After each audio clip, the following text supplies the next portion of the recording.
All in favor, say aye with the addition of the Spark grant information. Aye. Aye. I'm sorry, Councilman Williams. I'm sorry. Can you just give us a quick rundown on what this is exactly? Yes, it's a proposal from Whiteman and Associates to assist the city to complete MDNR Sparks grant application. They just recently announced this grant program. There's $65 million available. This is the first round of this grant. The application is due on December 19th. It would go towards applying for funds to help with the phase 2 of the McIntosh Park project that is included in our Parks and Recreation Master Plan, which is vetted for a next year project. So it would just allow us to apply for grant funds, and then we would be able to utilize some of the donation through the Blueprint for a Better Albion to fund some of the other projects that have been.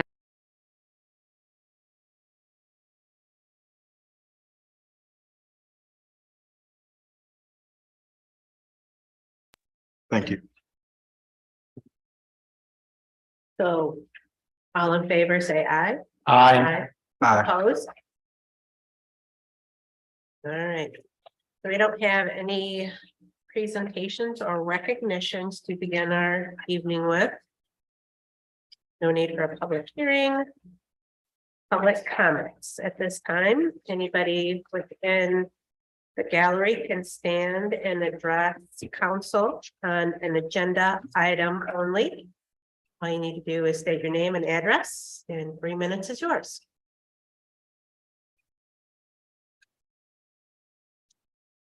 Anybody on? Yeah. All right.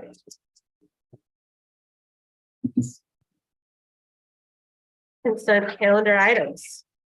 In your packets, you have the November 7th special session meeting, November 7th regular session meeting, the November 12th study session meeting, and then also the upcoming council meeting dates. Motion to approve. So moved. Support. Any questions or comments in regards to that information? All in favor, say aye. Aye. Opposed? Okay. Our first item is discussion on ordinance 2022-09 for the rental registration certification. Director Arnold, if you'd like to come forward.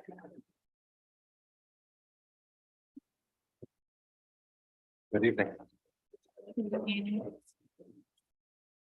Floor is yours. Okay.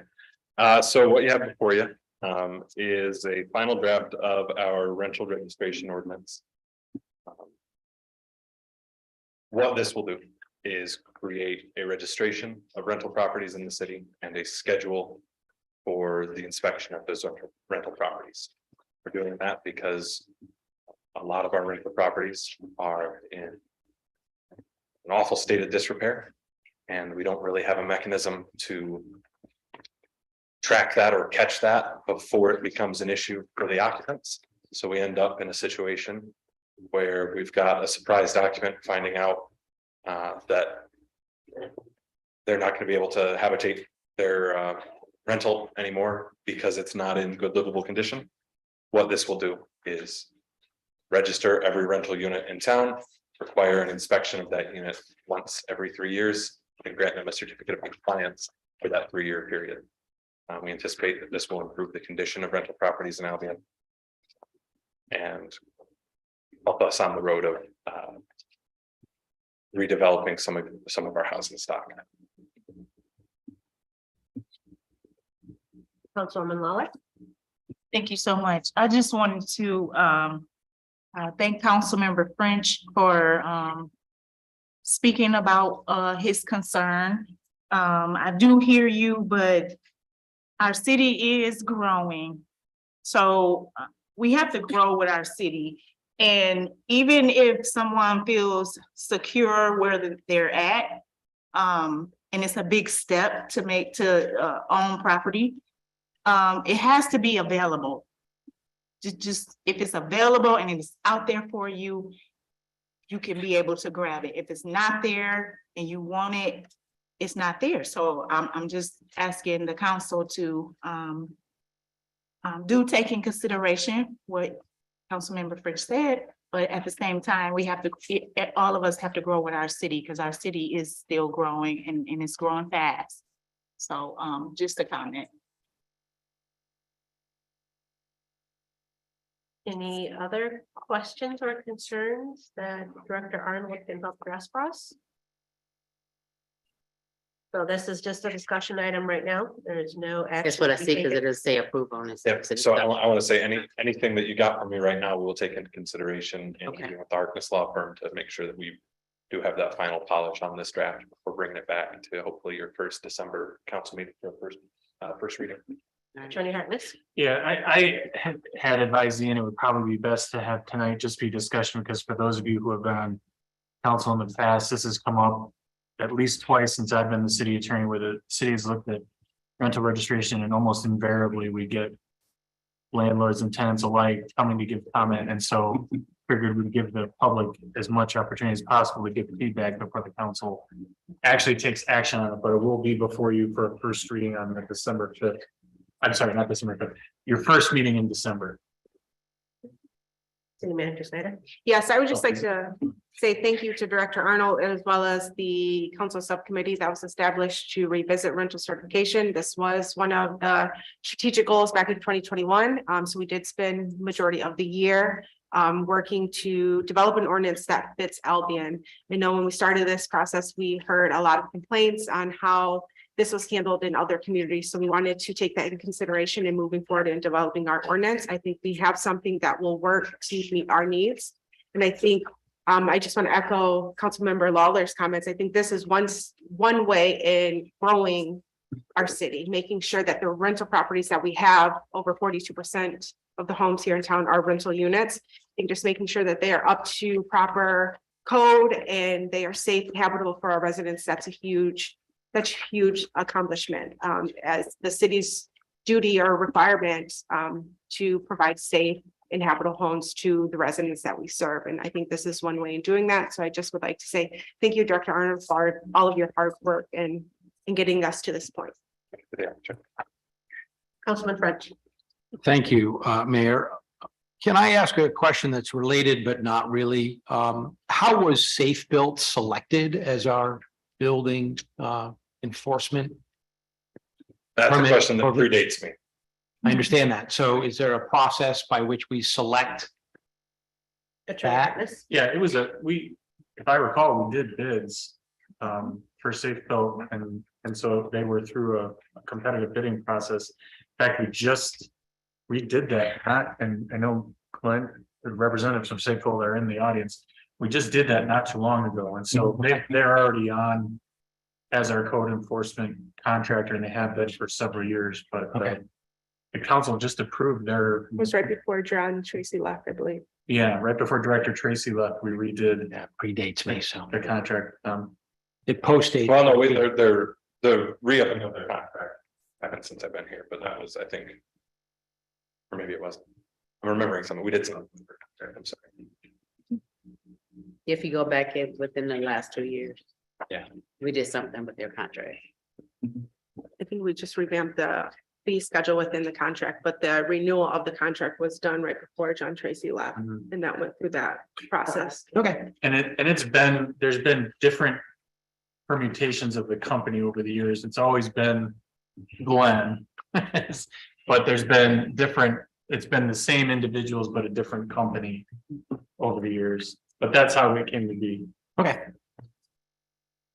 Any other questions? All right, so homework, again, review that document. If we have any questions, concerns, edits, we need to make sure that Director Arnold has that input from us so that it's ready for our first December meetings. Which is the 5th, right? With that, Which is the 5th, right? Yes, it is.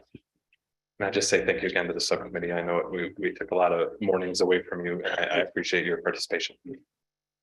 thank you. Thank you. A motion to approve the application for Eric Krause to the Albion District Library. So Move. Support. And I don't think Mr. Krause is here with us, but you have his application Okay. Do we have any questions or comments in regards to approving this application? City Clerk Domingo? Councilmember Reed. Yes. Jackson, Yes. Lawler, Yes. French, Yes. Williams, Yes. and Mayor Snyder. Yes. So, Mr. Krause, if you're watching, thank you for being willing to serve for our public library. Motion to approve the contract with Granicus for agenda management software. So move. Support. City Manager Snyder? Yes, thank you, Mayor. So this new contract will replace the current iCompass software that we use for our boards and commissions and agenda management system. We are in year 3 of that contract, and it has increased in cost since entering into an agreement with this company. Right now, we pay over $12,000 a year for this. So moving towards to utilize Granicus, we would have a savings to the city. It will start at roughly $6,300, and through the final stage of contract, it does not get over $7,000, if I remember correctly. Both Clerk Domingo and I, we have attended trainings, we've met with this, and it's very user-friendly. I know we've had some issues with our current software program, so we are looking forward to getting a new system, user-friendly system in place. Attorney Harkness? I would just add that my office did have an opportunity to review both the proposal and the underlying terms. They actually had a template of terms that they use, I think, nationwide. We made some changes, including the city's non-discrimination language. They agreed to everything, so we're good to go from our offices end. Any questions or comments? City Clerk Domingo? Councilmember Jackson, Yes. Lawler, Yes. French, Yes. Williams, Yes. Reed. Yes. And Mayor Snyder. Yes. Motion to approve resolution 2022-35, to exempt the City of Albion from the Michigan publicly funded health insurance. So move. Support. Attorney Harkness? So this is a resolution that we do every year. We've been doing it since 2012. Basically, the state requires that a municipality that provides publicly funded health insurance has to maintain at least an 80-20 split, 80 being paid, 80% of health insurance premiums being paid by the city and 20% by the employees. Albion actually does better than that. We provide health insurance paid on a 90-10 basis, and because we do that, we need to exempt ourselves from the provisions of this act. It has to be by a supermajority of council, but we've been doing this every year since they enacted the act. It's actually the exact same resolution with the exception of the amounts of coverage have been updated, but those numbers are taken directly from the state. So Questions for Attorney Harkness? City Clerk Domingo? Councilmember Lawler, Yes. French, Yes. Williams, Yes. Reed, Yes. Jackson, Yes. and Mayor Snyder. Yes. Motion for the approval of new council members to attend the MML training. So move. Support. City Manager Snyder? Yes, so Councilmember Davis asked if she could attend the training for newly elected officials. I said I recommend that we add it to council because I believe Council Member Williams has not had an opportunity to attend this as well. So just anyone who would like to attend, this is open to you. It is $85 a person. They do have 2 in-person sessions, one in Lansing, one in Ann Arbor, and then 3 virtual sessions. So if you're interested, please let us know and we will get you registered for one of the sessions. Okay. How new is new? It says I did first this, time, I did this in 2010, so, you know. it says first time elected officials, so overview of basic local government, roles and responsibilities of local elected officials, Open Meetings Act, Freedom of Information Act, Government Finance. Yeah. Introduction to league services. But they do upgrade up. That's stuff the every- question, is there's new stuff that Yeah. we'll talk. Any other questions or comments? City Clerk Domingo? Councilmember French. Yes. Williams, Yes. Reed, Yes. Jackson, Yes. Waller, Yes. and Mayor Snyder. Yes. Motion to approve the Manor Coast engagement letter. So move. Support. City Manager Slater. Yes, we are approaching the end of the year. This comes before council every year, so this is the engagement letter to utilize them for our auditing services. We begin audit prep at the start of the year with the audit being completed in March or April of next year. So this is just a formal engagement letter to utilize them. They have worked with the city for several years. So just bring it for recommended for approval. Any questions for our city manager? City Clerk Domingo. Councilmember Williams, Yes. Reed, Yes. Jackson, Yes. Waller, Yes. French, Yes. and Mayor Snyder. Yes. Next is our discussion of the Equity Task Force request for funding. City Manager Slater. Yes, thank you, Mayor. So we received a Mayor, request from. I'm sorry, it's discussion approval, so you need a motion in a second. I thought it was just a discussion. It said discussion slash approval. All right, so Go ahead. do I have a motion to approve? So move Support. to discuss it next, and then later we can approve it. City Manager Snyder. Yes, thank you, Mayor. So we received a request from the Equity Task Force to have some requests for the 2023 budget. I have asked members from the Equity Task Force to come to speak on what those requests are, and then we will provide our recommendation from the city administration. All right, good evening, council and Mayor Snyder. So in our last conversation, we came, I think, the last council meeting of August, and we made 3 requests. The council raised awareness about the task force by actively recruiting applicants from their precincts during publicly advertised precinct meetings that a designated and informed city employee is assigned to support the task force with scheduling requests for data and elaboration on the charge, and that current and future members receive trainings appropriate to the charge. I am not sure, at least hasn't formally been reported to the task force, what the response to those requests were. So we do hope for feedback. But for a variety of reasons, we are potentially facing some turnover on the task force. So through a possible leadership transition, included in your packets are the strategic objectives that the Equity Task Force outlined. We welcome feedback on those strategic objectives. The budget requests would support the work of continuing members and the city overall as it relates to the work of equity. So in some ways, I'm a big fan of the Hail Mary. In some ways, that's what this is. In similarly situated cities, usually an equity audit would be conducted before an equity task force was formed. So we don't know what your strategic priorities are as it relates to the charge that we've been given. And without that information and data on which to build future decisions, it's going to be very difficult for the Equity Task Force to help make recommendations that would improve equity in our city, regardless of who might serve on that committee. Once we reached quorum, that overlapped with the Festival of the Forts.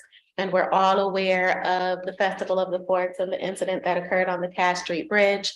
Policing, community policing, and community engaged policing was a recurrent theme across multiple NAACP meetings, and then as well after that event. So it did definitely shape conversations that the Equity Task Force had once we did in fact reach quorum. So those 2 requests are in relationship to the need for data, the citywide need for data, and the task force's specific need for data, and then hopefully support for opportunities for citizens to dialogue with police officers and better understand the role and service of the Albion Department of Public Safety.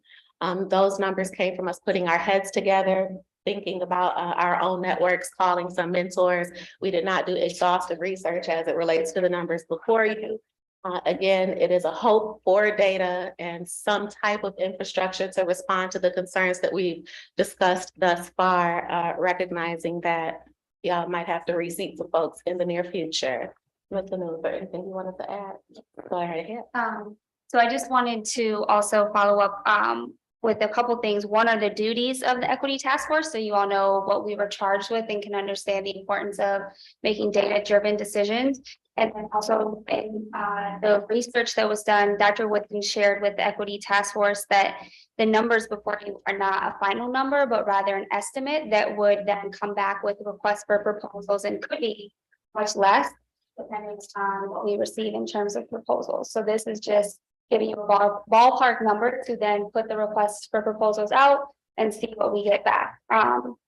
In terms of what the Equity Task Force was charged with and why we've come to you now multiple times, in Ordinance 2020 number 208, it says the duties are to review and assess internal City of Albion policies and procedures to ensure racial equity is a core element in all organizational practices in the City of Albion. So as you can imagine, as a volunteer task force, that would be a very timely and cumbersome task that I don't think anybody has the capacity for. Number 2, formulate solutions to address the legacy of structural and systemic racism in the City of Albion. Number 3, advise and recommend methods for furnishing equal service to all residents of the city. Number 4, give counsel and advise on how to protect the rights of all persons to enjoy public accommodations and facilities. Number 5, advise the best methods of maintaining equality of opportunity for employment and advancement in city government. And then there's a couple other just in terms of logistics. So with those charges, we need data to be able to do our job. Any questions for us? Yes, Mayor Pro Tem Jackson. So Linda, with that information that you just read to us, is that something that we can get our hands on? Absolutely. I think it's very important that we put our feet to this and our hands and our mouths, so that when we have situations, I was not here when that happened, but just those things that do happen. And they're not going to stop happening. And I'm quite sure with our chief here as well, there is classes that can be taken, and I don't know, that might be already in his plan of classes to help with those type of things that happen. And then I'm quite sure he's already beefed up his staff so that it can help more. And I know he can speak to that too, but I just think that information that you've given us will give us more that we can look at, and we can think about, and we can come together and talk about what can we do to help. But you know, what is those dollars and cents that we can put forth? Like you said, we need to know what they're asking for before we can put dollars and cents to it. But I believe we need to do something to get this going forward. We should not spin our wheels on what needs to be taken for as far as the equity force task. We need you guys here. Took a long time just to get who's on the board there. Councilman French. Thank you. Responding to what we were provided with, I see that the funds being requested for basically 2 things. 1, a look back, and 2, a look forward. DEI plans exist. The MML has one. And so finding that isn't expensive. The audit is probably expensive. We have policies regarding discrimination and equity in our policy and procedures as a government, do we not? Yes, Title VI requires all municipalities. So procedures, so creating internal, external policies. I can understand internal policies. I'm not sure what external policies are. We have a plan. We have procedures already established. Maintaining an inclusive and welcoming city is a really hard thing to do, and certainly needs work on our part. But it also comes down to the same kind of training that you are advocating for, correct? So whether or not it's training our police officers or our city staff or our city council members or our public at large, I think those are also sort of costly sorts of things. In the absence of some more detail, I think we as a council can approve the agenda of the equity task force. We've done that before. And when we receive a proposal that's more formalized, I don't think we need to put that in our budget because we do emergency expenditures all the time. And so, you know, it may be that it's more than 60,000 because we may discover something that requires more work. So if you're looking for a guarantee, then ask for the guarantee. But an unbudgeted, you know, estimate that may or may not, as your words, Ms. Lanu, may or may not be that amount means that we're not budgeting in good faith. We're just saying, well, we think it's going to be this, but we have no idea. So I agree with your mission and spirit. I'm not sure that at this time I would approve it as a line item in our budget at a specific dollar amount, with an understanding that if we get a proposal, that we would certainly take action on it. So the hope, just for clarification, the number that you have before you is a market industry estimate of what an equity audit might cost for us to be founded when we were founded and with the demographics that we have, and also based on a mentor's review of our strategic plan. The proposal is what we would hope to solicit. So we would think that a call for proposals would be sent out.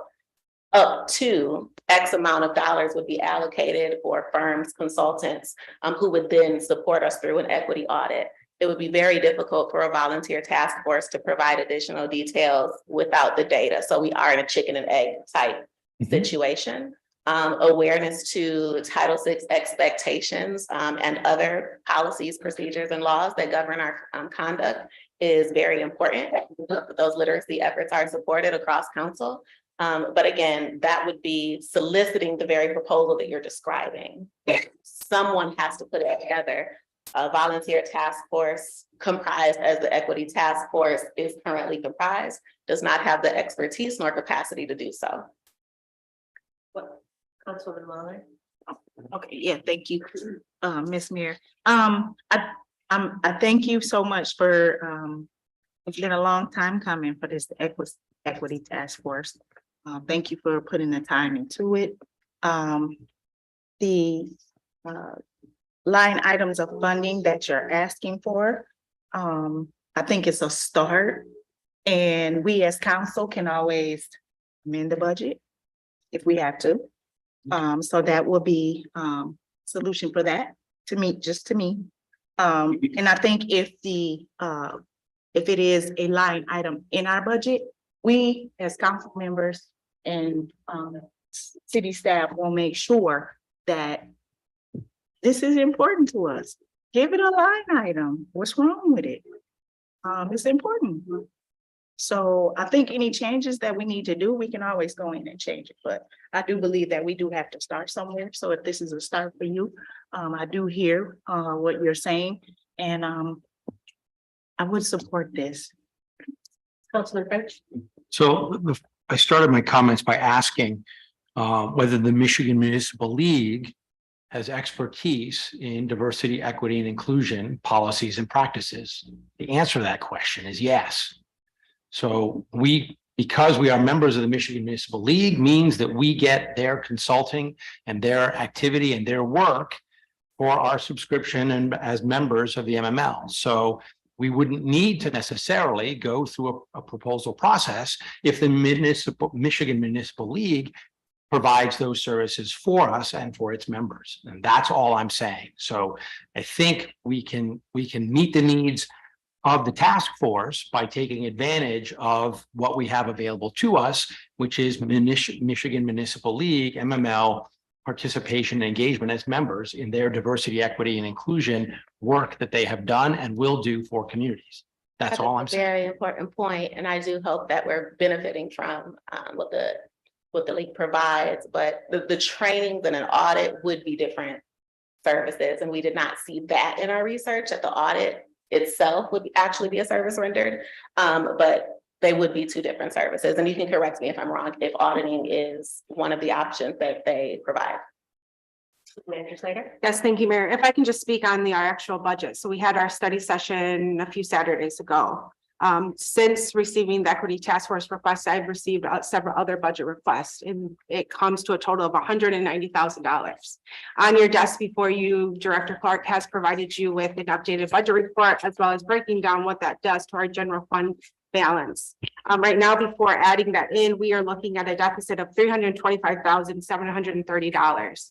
With this added expense, it brings it up to $385,730. I know Director Clark, in presenting the budget to you on that Saturday study session, we are there's a transfer out of our general fund of $771,000. Now, this is contingent on us receiving full amounts of grants that we have been awarded, so that could change. If we things change all the time. If we do receive that transfer back into our general fund, we are looking at a fund balance of 23.76%. If we do not receive that, our fund balance drops down to $499,000. We are operating at 8.2%. The state requires that we have 15% of fund balance. I hear the cause, and I do see the importance of having this done, but I think we need to be mindful. I would agree with Councilmember Lawler. Our budget can always be amended. So I'm not saying we don't do this. I think the next step would be to release that RFP. If this is the standard $60,000, we can still put that in that proposal that we release. It gives us time to see what amount of grant dollars we actually will be receiving, to know what transfer in will be coming back into our general fund. But I will be honest with you, it scares me to have a fund balance of 8.2%. We have a lot of aged infrastructure. We have a lot of things that could need serious repairs. I start thinking, okay, how do I balance my budget for that next fiscal year? I'm already thinking of 2024. We have not put much into the fund balance for quite some time. Our revenues are slowly growing, but not fast enough to replenish our fund balance. I think back when Councilmember French was back on the council, we had a fund balance of 35%.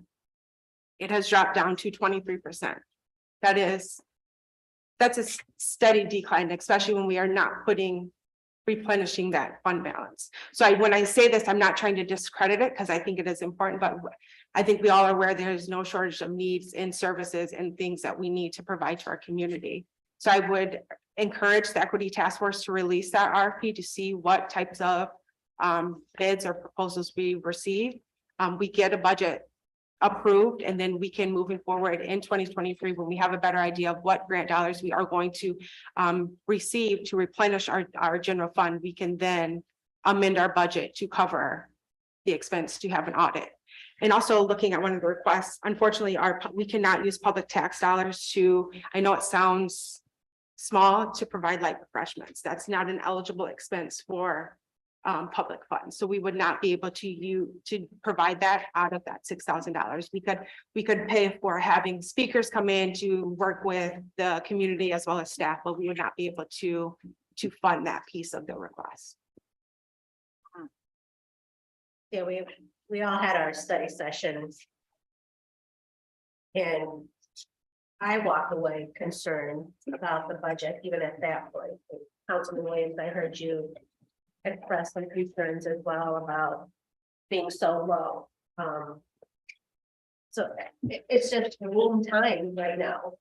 And when we think about utilizing taxpayer dollars and things that could be used, when we look at the infrastructure that our city's in, I just worry, but I do commend the work that you all put into this.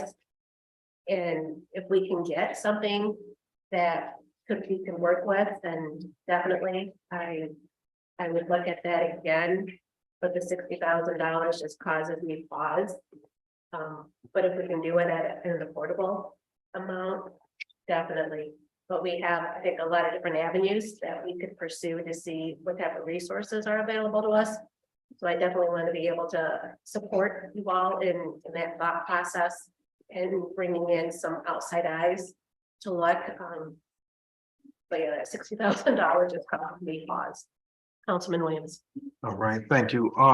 City Manager Snyder, you mentioned over the course of the year, potentially receiving grant funding. Yes. Do we currently have prospects for grant funding that would free up funds that we currently have in the budget? So, Or is yes. there any prospects that you're looking at currently? So the transfer out is covering our two construction projects it's the city's match or requirement to go towards the two construction projects. That is the North Albion Street Bridge, which we have all been hearing from our residents about the poor condition in that. We are anticipated that project is roughly over $2 million. We are anticipated to receive, we were initially awarded 1.7 million. However, we could receive additional grant funding. And then we also received grant funding to fund the Haven Road Improvement Project, which allowed us to expand onto River Street.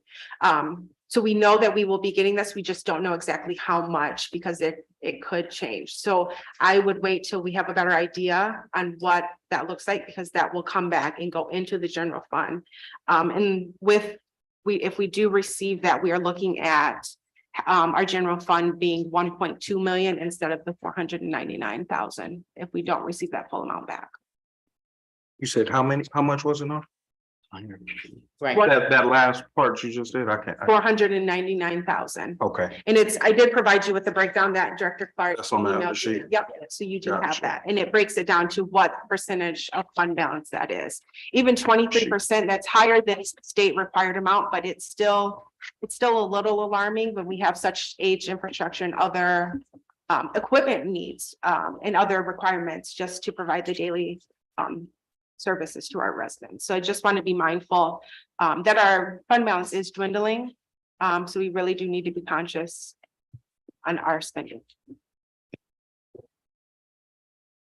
City Manager Snyder, are we looking at alternative ways of supplementing some of the funds that we have here in the city outside of recouping money that we're spending on roads? I mean, we're always looking for grants, but the reality of a lot of grants, you have to have funds available to match those grants, to put into to receive those funds. The reality of it is, if we keep looking or dwindling to where we are, the next step, I've had this conversation with several of my department heads, but elimination of positions, that is the most expensive. That costs us a lot, but we have to have employees to serve our residents. So, and that's the reality of where we will be if our fund balance gets to where it is. Right, now, okay, I won't go further down that road, thank you. Any other questions or comments? Councilman Lawler. Thank you so much, Ms. Mayor. I'm hearing a lot of what I can't do. If somebody can enlighten me what we can do, because we need this. It doesn't have to be today. It can be at a future meeting. But can we just get to the table and see what we can do? To help ourselves as part of the city and to help entity that we created and that we wanted to see what we can do. Councilman French. If it please the council, and please tell me if you're not, I would amend what we are voting on. To say that we either table this until such time as we receive bids from the Equity Task Force, from providers of equity auditing services. And then we would take action, or we could amend the proposal and say that we would do now I don't even like that. I like the first option better. So that we would just table this motion until such time as we receive audit proposals from the Equity Task Force, that they put it out for bid, that we receive bids, and that we would take action on it at that time. And then, so then we could also look to see what type of resources are also available. for you guys without- MML or other. And so that we can get a better sense of how much money we would definitely need to put into this. Yep, go ahead. If I can just add, from what I shared on the budget, I'm not saying that we can't do this, but I think I would echo what Councilmember French said. We can release the RFP, see what bids we do have, wait to see once the new year again, wait to see, so we know for sure what level of replenishment we have coming into the general fund. And then we can always amend our budget. We can amend our budget up until the point we're setting the next fiscal year's budget. So there's time and there's definitely opportunity to move forward with this. I just don't think it's in the best interest of the city to jump ahead and allocate that much at this point. Councilman Williams. I think I'm good. Okay. Yeah, I think that's. Councilwoman Waller. Okay, thank you. So, if we go this route, how long can we gather this information? Because what I'm really getting at is we always put stuff off and we never go back to it. And I don't want this to go away. So help me with that. Colin. So I guess answer Councilwoman Lawler's question, when council tables things, sometimes they table them, they just say, we'll table it. No. And thereby it gets tabled indefinitely. Council could say, we're gonna table this for 90 days or whatever. Maybe the best timing on it would be, and maybe city manager Snyder can enlighten council, when does the city expect to know whether or not that full grant reimbursement is going to hit? And during that same time period, the task force can draft their RFP to submit to council for approval and distribution. But I mean, you can there's nothing to prevent council from putting a clock on table, and you could say, we're going to table this for 90 days. That way the administration's on notice, this needs to come back at the meeting in February or March or whatever. And then you take action at that time. Mayor Pro Tem Jackson. Yes, Ashley, how long do you think it will take you guys to get us information back? Would it be 30 days? 40 days? Yes. Well, if we have to approve an RFP, then We would wait on y'all to review the request for proposals. And then if given the authority to administer the call and review applications as they come in, we would send them out through our respective networks and through the MML, and we can put a deadline on it of 30 days. So I would be willing to draft a request for proposals, share that with the city manager for the amendments that y'all can consider and vote on it, and give a 30-day window for solicitation bids, competitive bids. It's 30 days enough time. So like 45, 30, how many you think? That's about standard. That's usually what we release it's for about 30 days. 30 days. Attorney Harvey days, did it add 30 days for that? No, I thought there was gonna be a question, but no, I'm good. I mean, I would suggest you give the task force enough time to draft whatever the task force thinks And then. that they need to draft it. It's gonna have to come back to council for a vote, then you're gonna have to have your 30-day window There you go. for people to respond, and then you're gonna have to come back and evaluate what comes in. So, I mean, based on what I'm hearing, I would give it anywhere from 60 to 90 days. I mean, it all depends on how fast everybody acts. Well, let's put a cap on it. 60. 60 You days. can always table it if anybody needs more time, you can always table it again. So I mean, if you put, say, 60 days and you're in the middle of the bid process and say, okay, we'll just table it for another, 30 Yeah, days. I say 45 to 60 days. yeah, So 45 to 60, so you're still at that. and no more than 60. No more than Say 60. 60. So can you revise your? Somebody could just make a motion to table it for 60 days and that'll supersede. I make a motion to table it for 60 days. Support. Any question, Mika? I'm gonna go to work now. Councilwoman Reed, Yes. Jackson. Yes. Fowler, Yes. Bryant, Yes. Williams, Yes. and Mayor Knight. Yeah. Thank you, both of you, for being here to that information.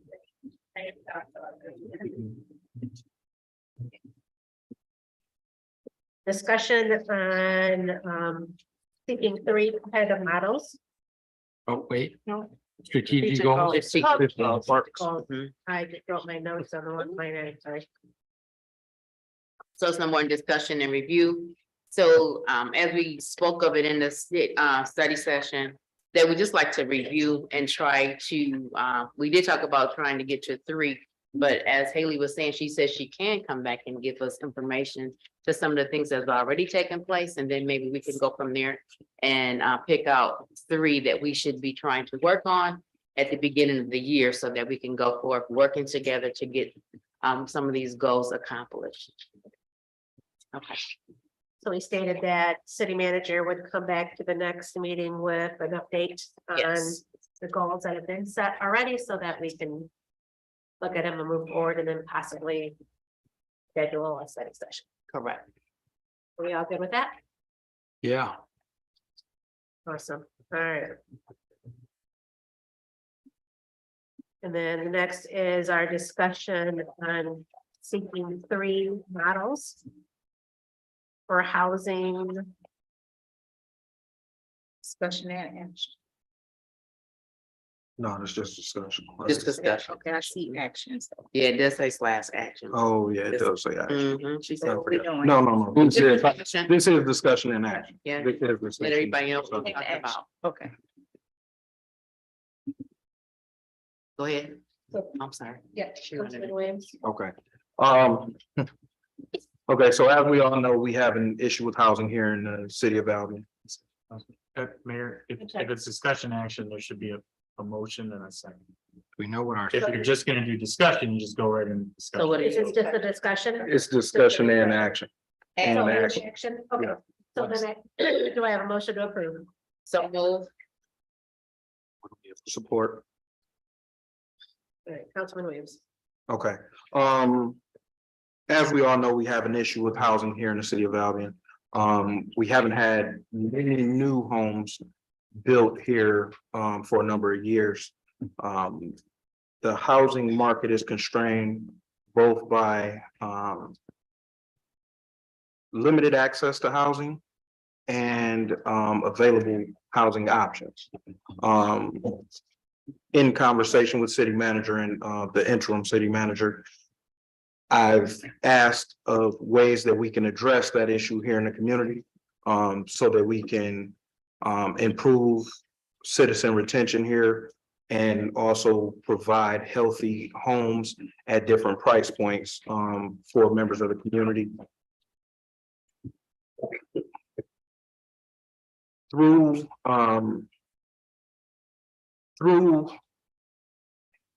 attending different meetings, you're faced with the burden that a lot of communities face this same problem.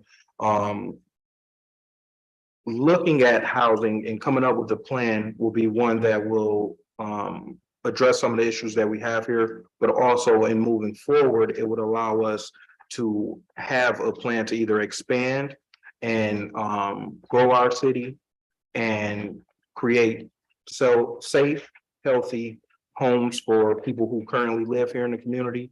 We do know that there are a lot of people who are currently in income-based housing, and they may be paying a little bit more than what the market would dictate to them, and that group of people may be able to purchase a home and move into homes as well. So this is a conversation that we've had in the study session about this. And I would like to, moving forward, have a plan for what housing will look like here in the Albion community going forward. Councilman Prince. Thank you, Councilman Williams, for that summary. The newest house that was constructed in the city of Albion was constructed on East Cass Street about 5 years ago at about $180 per square foot. That was a pre-COVID number. Those numbers are now over $200 per square foot. So it's $180,000 for a new home. Manufactured homes, I don't know what they're going for, but I know that one in Teconcha was just put on a pad in Teconcha for about 85,000. And so those costs are not insignificant, especially if we're trying to build our infrastructure towards the middle class, lower middle class, people trying to rise themselves up out of poverty. So whatever model we are able to find, it's going to have to come with some sort of assistance that whether it's helping new homeowners have access to affordable mortgages or rent assistance or what have you. It's a daunting task, and I applaud Councilman Williams for sort of bringing it to us to think about. I think the first thing that we need to do is another housing study to make sure that we are identifying the housing that we need as that we need, right? I mean, we've got lots of need at some levels and not a lot of need at others. So making sure we target the right the things that will help the city as well as our residents, their needs. Councilwoman Del Reed. I was thinking about the fact that the land bank had at one time offered layout for houses for people who was getting land bank property. And so that might be something that you would like to check into, the land bank. If they are still offering their you call it, the layout for homes. I've seen a lot of homes that the ones that they bring in on the trucks and put together, and that would be a good thing to see if that is still happening with them.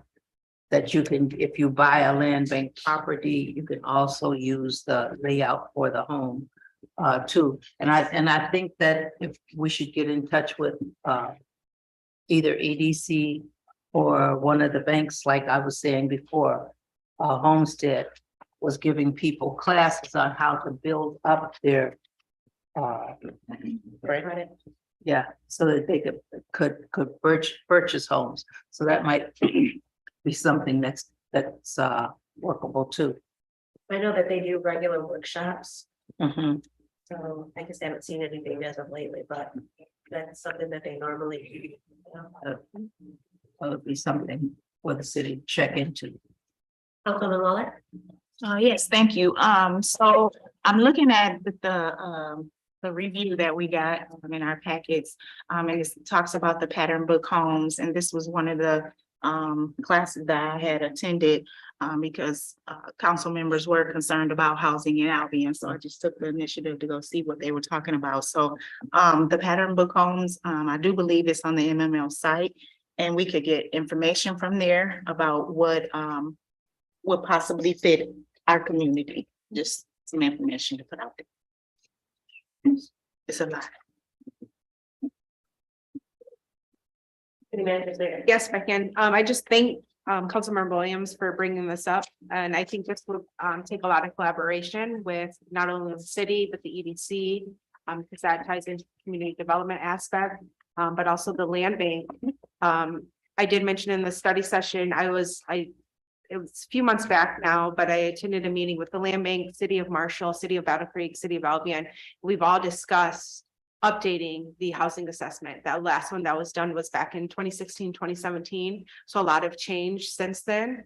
But I can say when that one was completed, it showed that we could benefit from all types of housing, from single family homes to apartment complexes, to townhomes, to condos, to senior housing.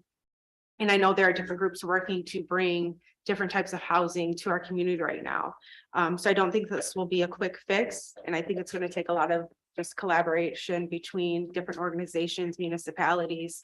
I will try to find the old or our current housing study, provide that to all of council so that you have that. And I will follow back up the land bank as well as the other municipalities to see if we can get that going to get something completed. Councilman Frank. Just in scanning the article that Councilwoman Lawler brought up, there's a paragraph that reads, thanks to the funding from the MEDC, the League has partnered with East Arbor Architecture to publish a book called Pattern Book Homes for the 21st Century Michigan.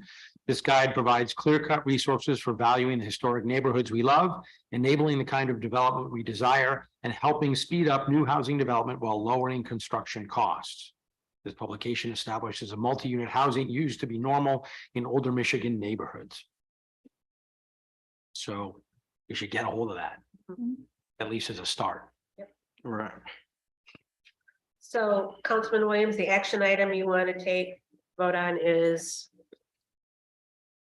the directive for the city manager to locate 3 models that we can potentially use to address the housing issue that we have here in our community. Okay. All right.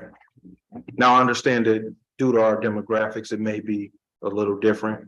Utilize that leeway. But let's work through it. Do we have a timeline or no? Do we need one? No. Oh, I'm sorry, what? were you? I was asking, Do you have a sense of when you might be able to pull this together? 90 days. Yeah, 90 days or 60. That seems about, yeah, 60. 60 to 90 days, just with finalizing of the budget, strategic goals and other things going on, but that should give me enough time to reach out to other municipalities, EDC, to come up with something. can you give her 90 days? 90. Oh, you gotta do equity task force too. Can we amend it to say 90 days? For her to do this. What do you feel about that? Councilman Williams. We can do 90 brought it days. up. Yes, we all look at Councilman Williams. Yeah. Are you sure you want, that's, He brought the We can- motion. And then we also have, and I don't know if Councilman Lawler, if you looked at the email, that MML sent out with all the presentations. So you probably have that, yeah, you probably have that presentation in there too, so we can definitely share that with others. thank you so much for that. Study session in March. It was good. All right, so, what we're voting on is asking City Manager Snyder to bring forth the models, the 90-day time frame for further discussion. Does that sound about right, Councilman Williams? That works. City Clerk Domingo? Councilmember Jackson, Yes. Lawler, Yes. French, Yes. Williams, Yes. Reed, Yes. and Mayor Snyder. Yes. Discussion on the gang and drug prevention. Okay. That's Councilman right. Williams. Okay, so since we were talking about the budget.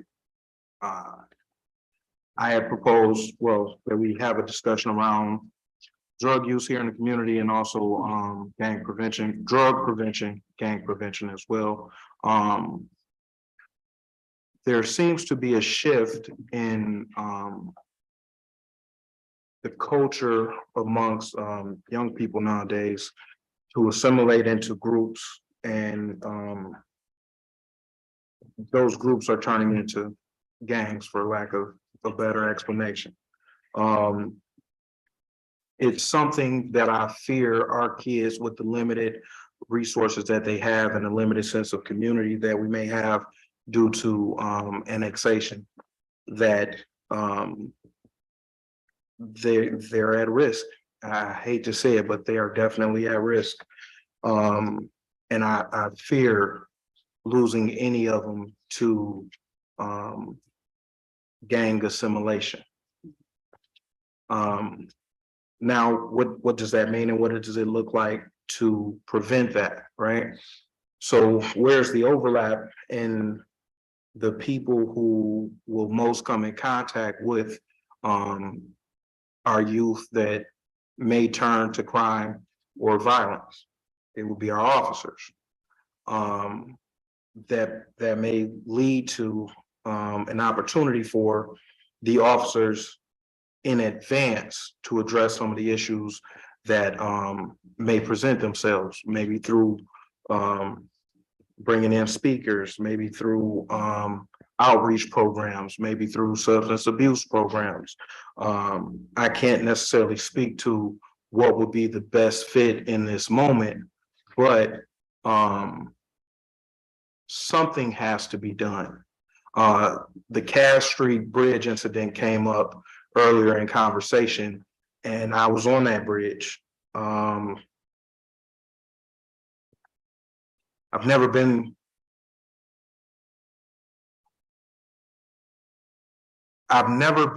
in such a chaotic situation here in the city of Albion. One that was It was out of control, honestly. And I don't ever want to see events take place that took place that day again. So, being that we can address some of these issues in advance now that we know, well, what was the benchmark for the worst event. And we know that we don't want that to happen again. I think it's on us to take accountability in this moment to say, hey, let's address this and let's see what we can do to make sure that our kids aren't at risk of participating in events like that again, or that they become worse. And that was possibly an event that encouraged them to become worse. The drug prevention portion of it, I think that's something that is on an uptick. The drug use is on an uptick. I've seen friends of mine that I grew up with, relatives who have succumbed to drug overdoses. And we know that prescription medications being misused by people who weren't prescribed those medications is a problem throughout the country. I hate to tell you all, but it's hit our community as well.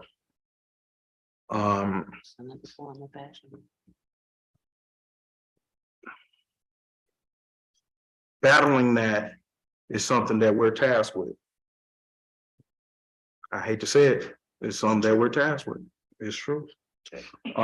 So if we can utilize the resources that we have at hand to address those issues, I think we can try to put a dent in it in advance before it becomes worse, before it becomes an epidemic here on both ends, both drug and gang.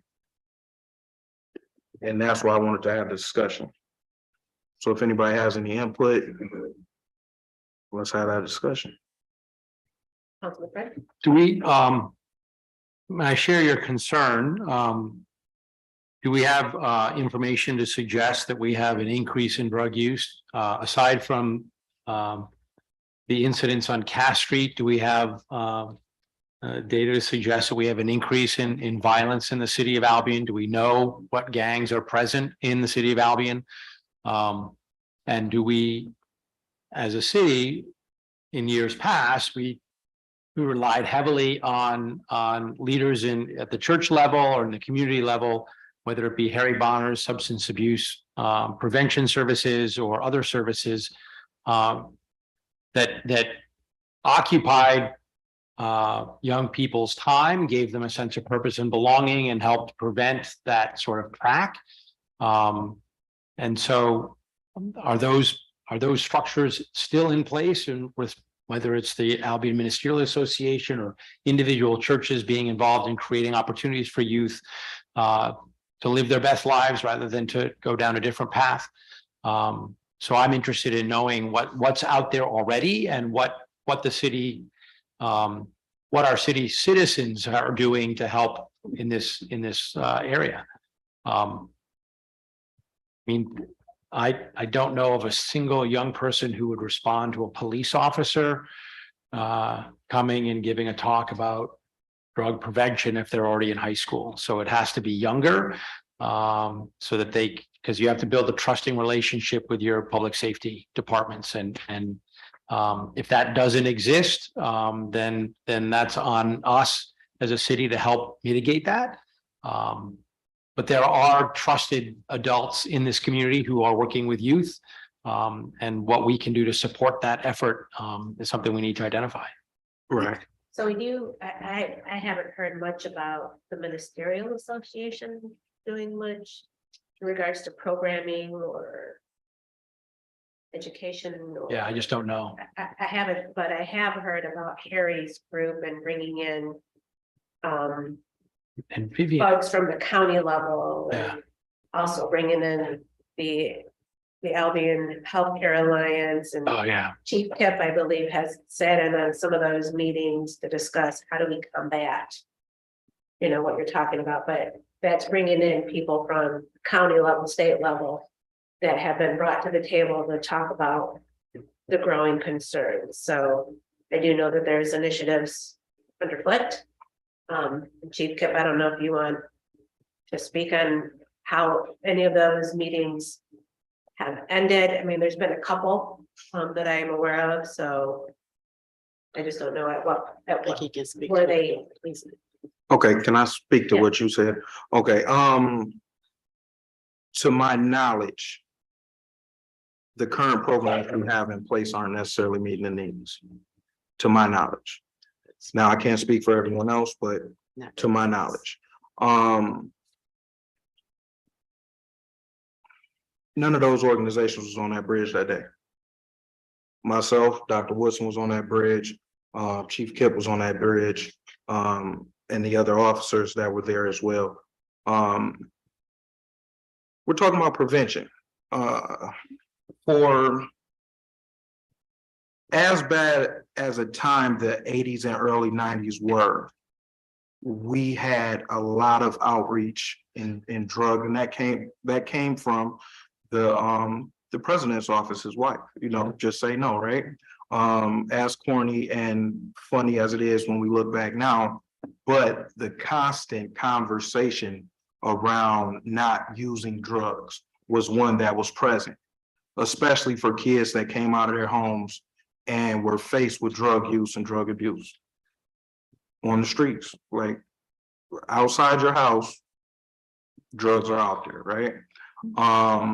We don't currently have that, not that I've seen. Now that may take part in the school system not being here, may take part in that as well, because the school system used to bring in different speakers that would speak to the children and let us know about drug use and tell us different stories that were traumatic, to say the least, but they let us know what was potentially out there if we went down that road of drug use, right?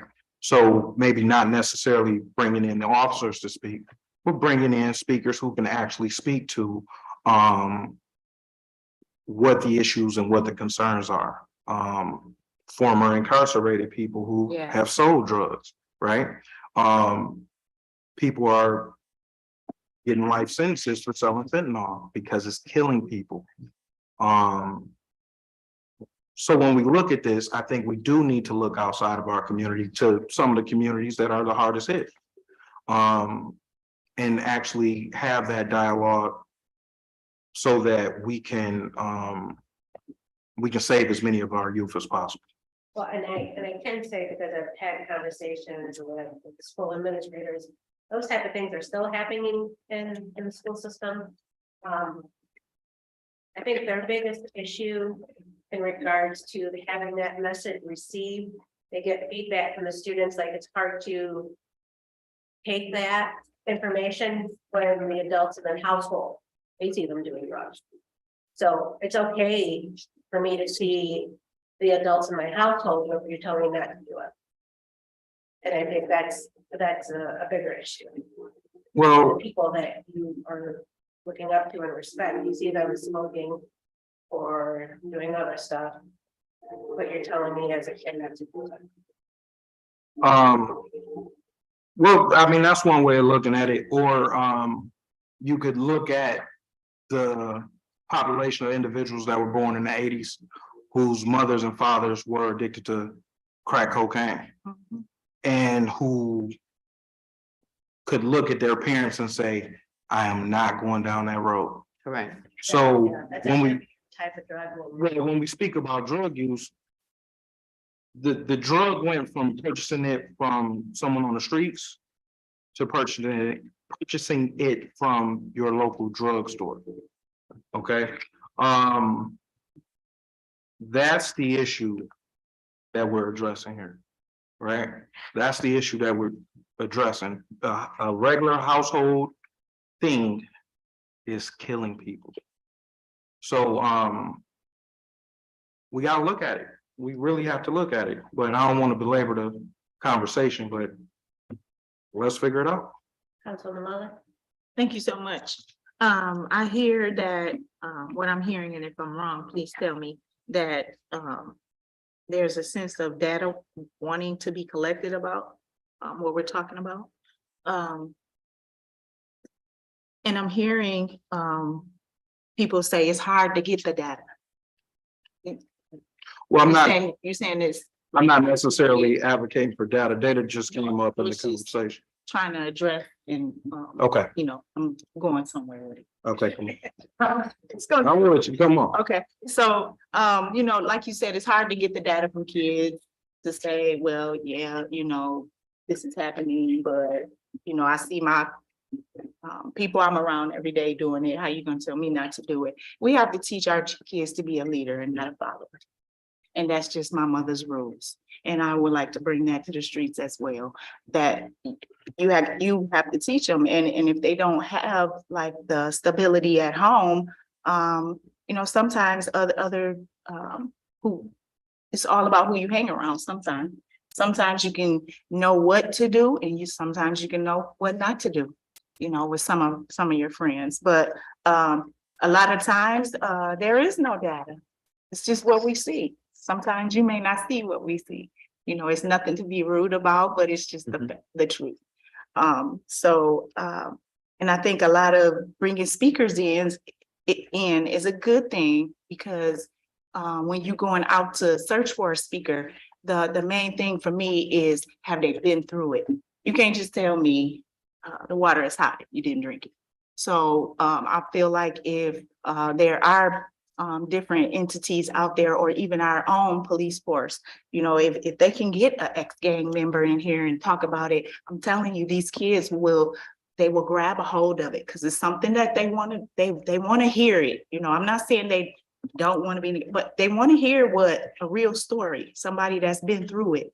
So I'm just encouraging us and any other entity out there to get somebody that's been through it. Like you said, a ex-drug dealer, you know, an ex-person that a gang member, you know, somebody out there might want to get out, but they don't know how.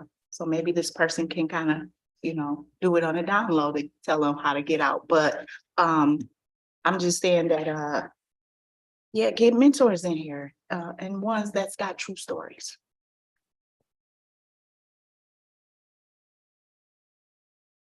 Yes, Mayor Tim Jackson. Yes, thank you, Mayor. I agree with everything that's been said. Then also to go back to the point where you spoke of what could be in the households.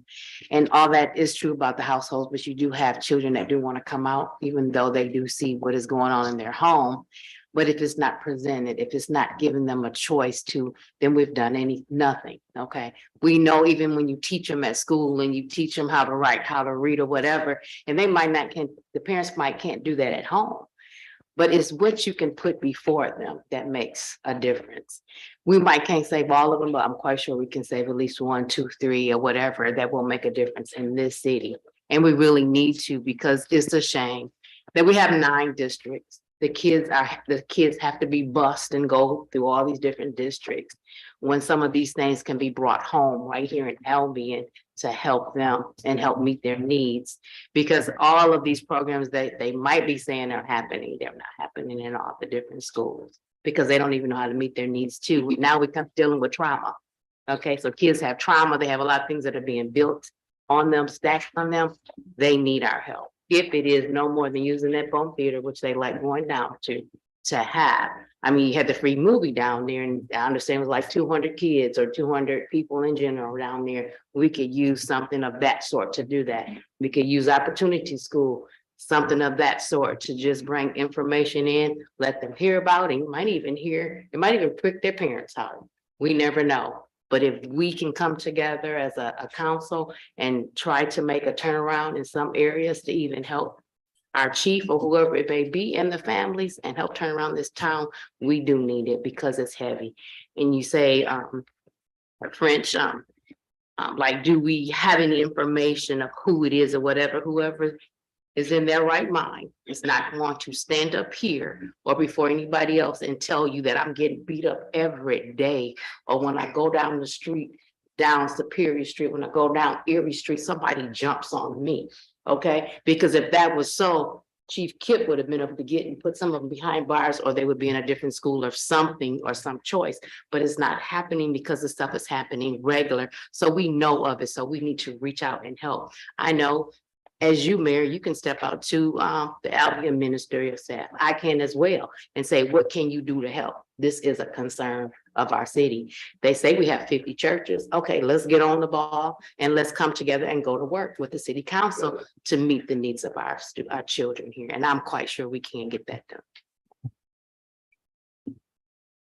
Any other comments? All right, discussion on the Albion-based consultant for homeschool activities. Okay, that's me as well. Now, mind you guys, both of these items were budgeting items. I would assume that the drug prevention item will need more conversation around that to see what we can do and where we're needed to actually intercede. But I'll read to you what I have here on the Albion-based consultant for homeschool activities. So there's an increased interest in homeschool and elective home education since annexation in the pandemic. We should allocate funds for a year, for a 1 year renewable contract with the appropriate Albion-based consultant who will analyze and make recommendations to council on ways to improve equity, access, and diverse participation of homeschool activities in Albion. As you know, since we've had annexation, a lot of our children are spread out through different school districts. Some parents choose to homeschool their kids.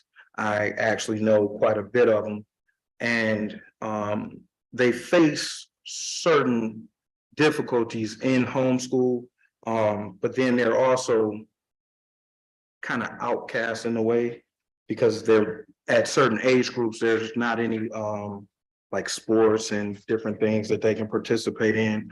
Having someone in a community like ours that will be able to speak to what's needed as far as children who are homeschooled and address some of those issues and concerns that the parents may have, right? Because this is definitely going to be a problem as the city starts to expand and we try to recruit people here as well, because who wants to send their kids to another city to go to school? You know, it's something that we're faced with because we've been here doing the grunt work, and that's not a slight on the school system that we utilize here, because I would hope that they do a great job. I don't go to school and I don't have children that go to school here, or children at all for that fact, but it's something that I know that presents itself when I'm out and about. People ask, you know, is this something that we can get help with, or how can the city help with this? And so let me finish reading this.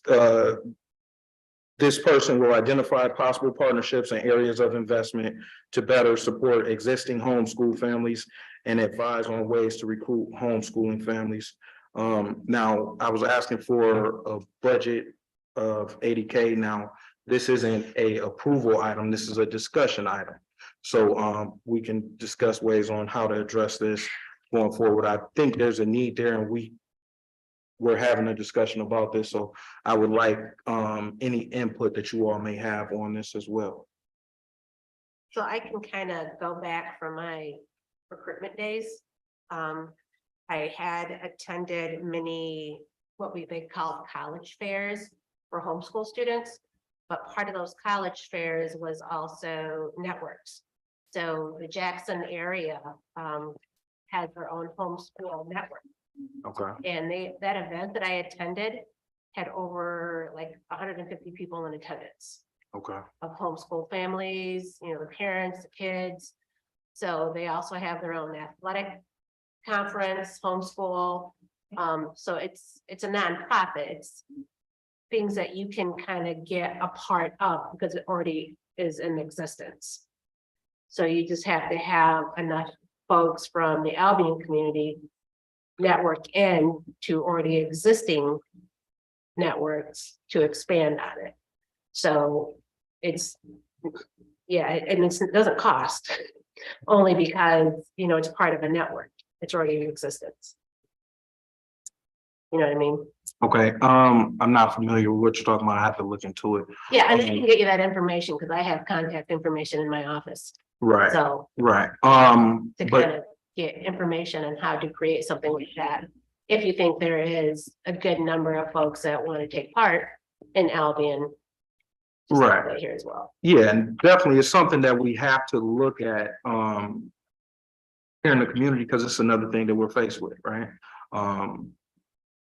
Like I said before, who really wants to send their kids outside of the city? I don't think we have many people that want to, but that's what we're faced with, so that's what we do. But we have to look at different ways of addressing this, because when you're talking about getting people here to even work in the city, if they're coming with kids, that's something that's gonna have to be addressed. And I know that's a conversation that takes place in hiring a lot here. So, So I can only assume, because like I said, that's for Jackson County. I would assume Calhoun County has something similar. Mhm. Because there's a large number of homeschooled within Calhoun County, so I'm sure there's a network like that here. I'm right, gonna say probably check with the Calhoun County Intermediate School District, because I know that they have programs geared towards homeschooling. So I don't know if they have that connections to something similar to what they have in Jackson, but I know they offer do. programs.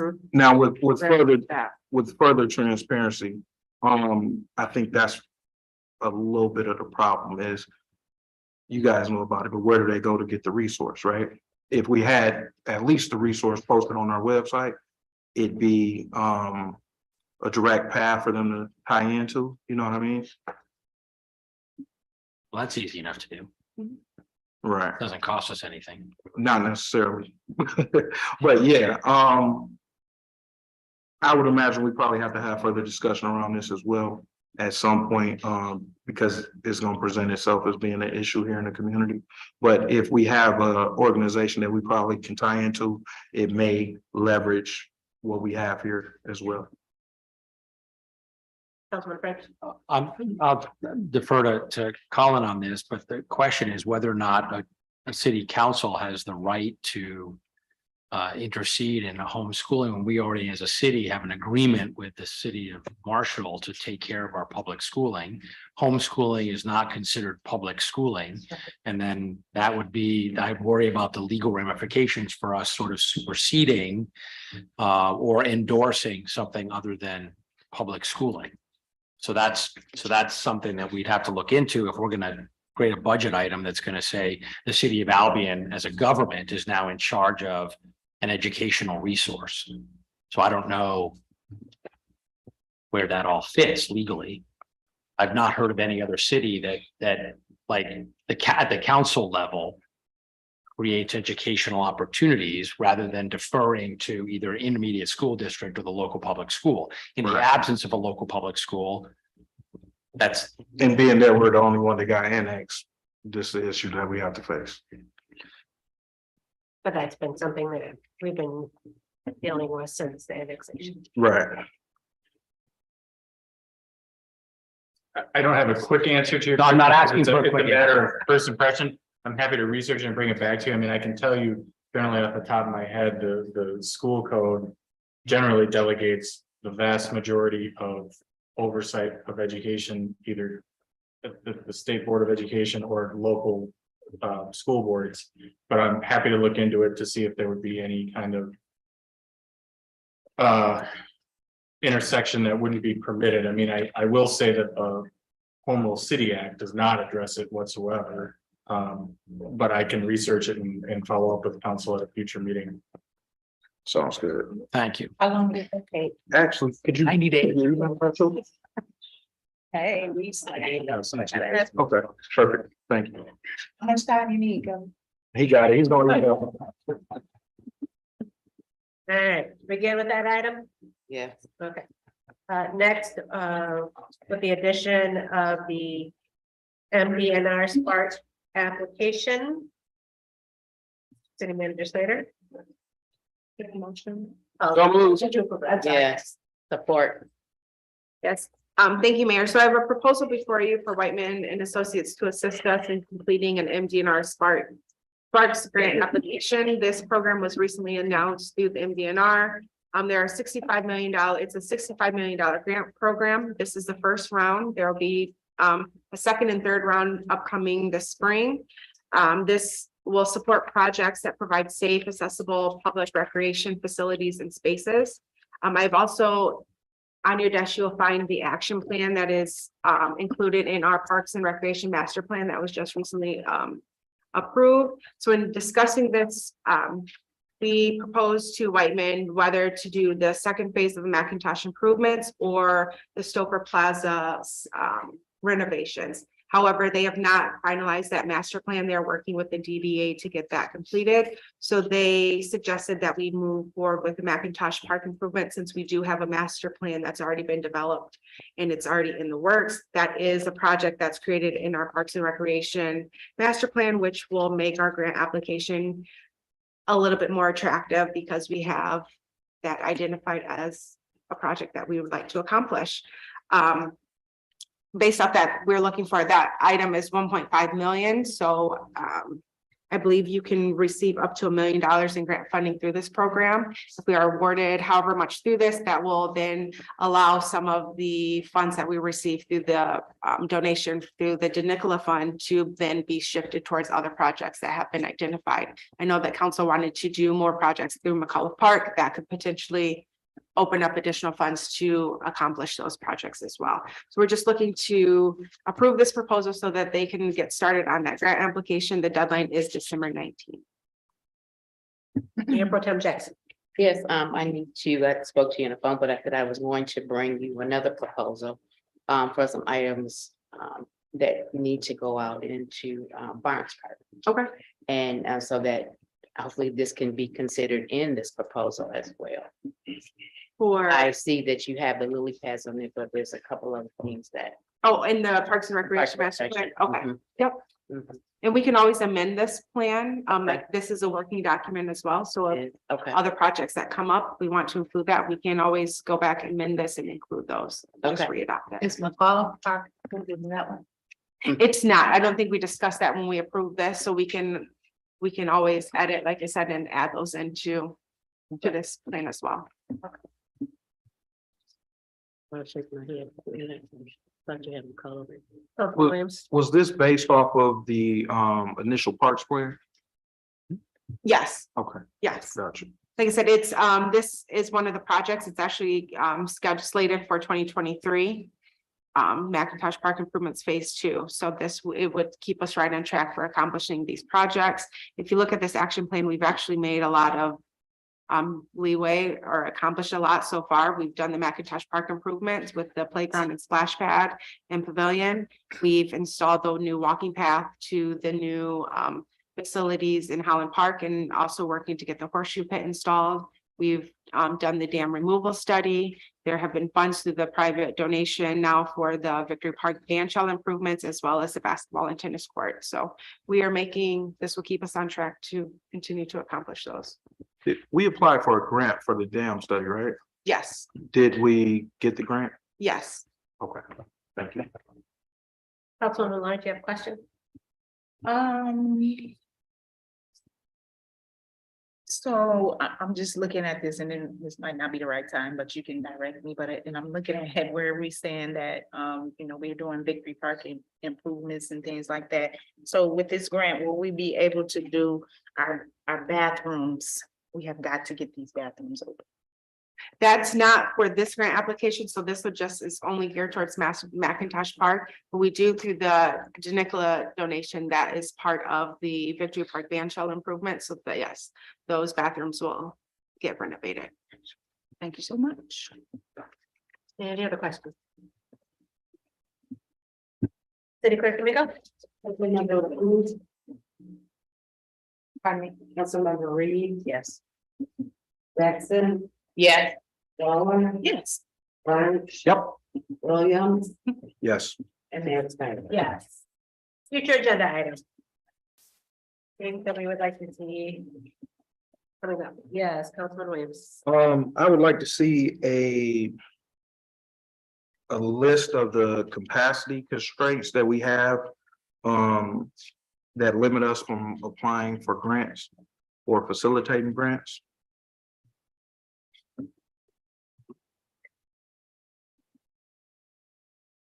I guess I need you to elaborate list of constraints. City manager knows what I'm talking about. Every time we have a conversation about funding, the money's a problem, right? Every time we talk about grants or community development, capacity comes up as being a problem. So capacity to facilitate the funding, to facilitate oversight over the grant expenditures, I'm not sure. So if we have a list of what the capacity issues are, maybe we can address those issues through council. But wouldn't that be like in the grant language as to whether or not we meet? So I think, so a lot of the Yes. CDBG, we have not been able to take advantage of a lot of like the home improvement CDBG grant applications. We have one employee in our planning and zoning department, which is Director Arnold. For 2023, we did budget to hire an administrative assistant, which will allow us to take advantage of more programs because it will give us another body in that office to kind of administer, help residents apply for complete paper, as well as in our finance department. We, our deputy clerk treasurer position is open. We just hired a new finance director, and then all of the other accountants are handle different areas of the city. So we are pretty much all departments are operating at the bare minimum level of staffing. So that's what we say. We run into issues with capacity. A lot of people our plates, I don't want to say our plates are full, but they are tending to other areas, not only within their department, but outside of their departments to assist, to make sure that services are being provided. Right. Now, as we go back and we look back at the strategic goals that we had as council, and we compare them to the actual work that we've done, we can see that there's been constraints there from the council level, right? We kept the city running. Thanks to city manager and interim city manager, we've kept the city running, but we haven't done much more than that. We're already at a deficit before we start the year. The equity task force is asking for money.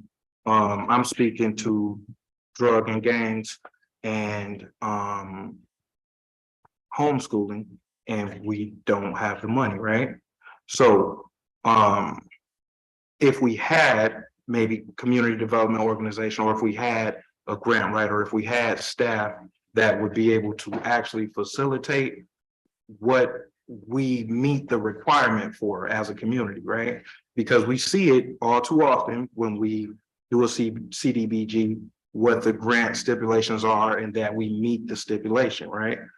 For investment into downtown, but we'll also meet the qualification for investment in other avenues as well. But we don't necessarily have the people to facilitate all of those things. That's what I'm saying. So let's list out what it is that we need and let's try to figure that out. But just start with the list and then we'll go from there. All right.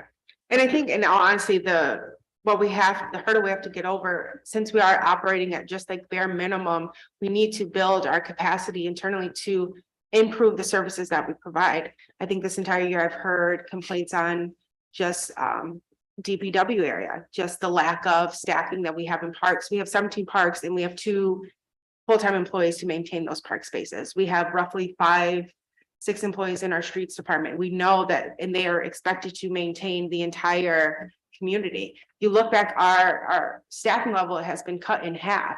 The planning and zoning department used to be a department of 5-6 employees back in early 2000s. Now we are down to 1 employee. So I hear and I see the need for all of the other grants to apply for, but we also need to be able to apply for the grants to fund the city services that we are required to provide to our residents by charter. So that is improving our infrastructure, our streets, water, sewer, providing the day-to-day financial utility billing, property taxes, that type of level of service to our community. And when we are on public safety. Point of order, we just want to put something on the agenda. We having a discussion. If we put it on the agenda, then we can have the discussion at a later date. Right. True. Is that right, Colin? Well, I mean, the mayor's supposed to rule on a point of order. And Okay. you can certainly consult with me if you need my. Okay, that's fine. So what do you think? No, I mean, she was just kind of describing like where we were with that whole process, but I just feel like we Definitely can do it in a. no, we can definitely On the agenda. pull it together for that line item when we get to that agenda. Right, and I thank you for the explanation, but yeah, we'll talk about it later. Ellen, I was advised by Star Commonwealth that they're gonna be signing at least their easement for the Star Lift Station as part of the USDA sewer project that we're working on, so I should have that easement for council's review and approval at the December 5 meeting. Sweet. We also have the budget public hearings.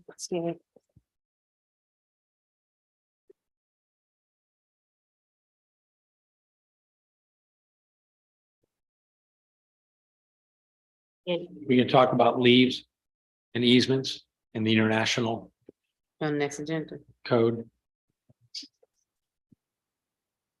the So I received a letter reminding me of the international code that we were talking about earlier at the study session regarding the storage, if you will, of leaves in the easement between the sidewalk and the street. That doing that more than 24 hours ahead of pickup is considered against that code. Several hundred letters went out from our code enforcement officer. And when I called him about it, that letter, he was very grateful that I would bring that item up for discussion because it does the city no good.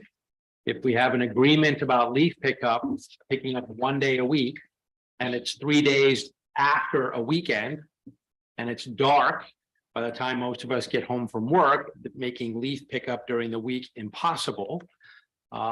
So I want that changed so that during the months of October, November, and December, we suspend that rule or find some language that allows people to do leaf pickup and put them in bags and put them in the easement on the weekend so that when they come and pick them up on Wednesday or Thursday, we are not ticketed for violating our code. Because I think that rule is kind of silly. It was established in the days when we had leaf pickup by the city and it was slated for a given week. And that week that it was our turn to get picked up, we were invited to put our leaves in the easement and no one complained about it. And then they came in on a Wednesday or Thursday or Friday or Saturday, sometimes the next week, and there was never any issue. And now that we are enforcing our code, because we actually have a code enforcement officer interested in doing that, I would like to change the code so that we don't get penalized for maintaining our property in a diligent manner. But we are left operating by a different set of rules that says we have to move our leaves twice instead of just once. And I brought that up at the last meeting and asked that it be brought for discussion, and the code enforcement officer was very welcome, would love to be able to have that conversation with us. And so I'd like that to be a part of our agenda. Because I think there are hundreds of residents who would love to see that enforced, changed. Just for clarity for me, the easement being that portion. Between the sidewalk and the road. Gotcha, Yeah. thank you. trash. Any other items? All right. We've got that rental certification, right? Public comments. Anybody in the gallery that would like to stand and address council, you may do so at this time. All you have to do is state your name and address, and 3 minutes is yours. No pressure, students.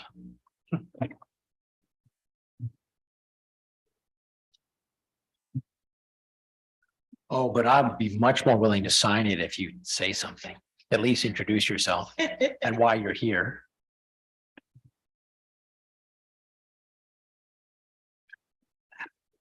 Hi, everyone. My name is Laura Alcaraz. I am a junior and a current student attending Albion College.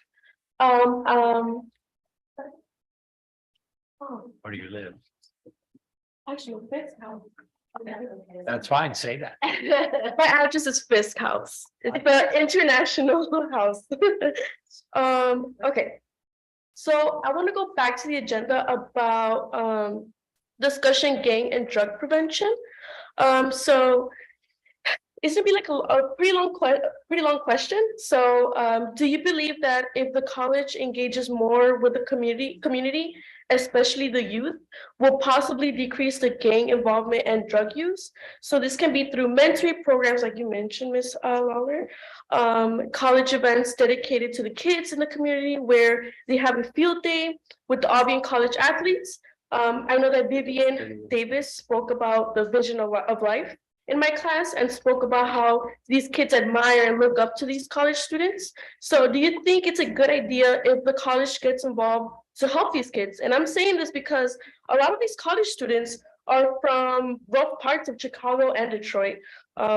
Even myself, I come from down south of Chicago where violence is a big safety issue. But my community does events like block parties to try and decrease the violence and bring more love through getting to know each other and share our diverse cultures through these events, like I mentioned, the block parties. So unfortunately, public comment is not a give and take conversation, Right. but you can definitely reach out to any one of us Madam to Mayor. have a conversation after Oh. council meeting I know. tonight. It's the So, most frustrating part of our meeting. so Okay. that's unfortunately not. Yeah, you not- can't change it. Not the public We comment. love it, but we can't say it. You did a good job, don't worry. Excellent. Thanks. Yes, you did. We got you. Thank you. So can I speak with you? Awesome. Me, him, any of us, you know. Anybody else? Everyone else is gonna fail.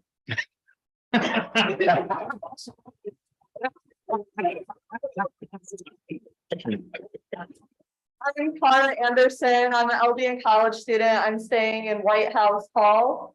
I think you guys all talked about some really important things today. I just wanted to thank you for the discussion. It was really interesting to hear, and I hope to talk to one of you guys about something more specific and ask a question afterwards. Thank you. She caught us on a good day. She caught on real quick. Anybody else? Anybody on? All right, city managers report. I don't have a report, my individual report, but if you look in the packet, there are updates from all of the departments. I just would like to say thank you to Chief Kip for serving as interim manager while I was off on leave, as well as all the department heads and the departments and keeping the city services going. Just want to remind the public that City Hall will be closed this Thursday and Friday in observance of the Thanksgiving holiday. I would like to wish everyone a happy Thanksgiving. Happy holidays. Councilmember comments. I would like to thank everybody for their input today. Yeah, Yeah, it was. I was gonna say the same thing. It was a good. Very inactive day, but a very good day as council. Thank you all. Any other comments? Do I have a motion to excuse Councilwoman Davis? So moved. Support. All in favor, say aye. Aye. Opposed? Do I have a motion to adjourn? So move. Support. I was waiting. City Clerk, do that? Councilmember Williams, Yes. Reed, yes, Jackson, Yes. Lawler, Yes. French, Yes. and Mayor Snyder. Yes. Meeting adjourned, 8:58 PM. Mayor Snyder, Yeah. why do we need to take a roll call vote to adjourn?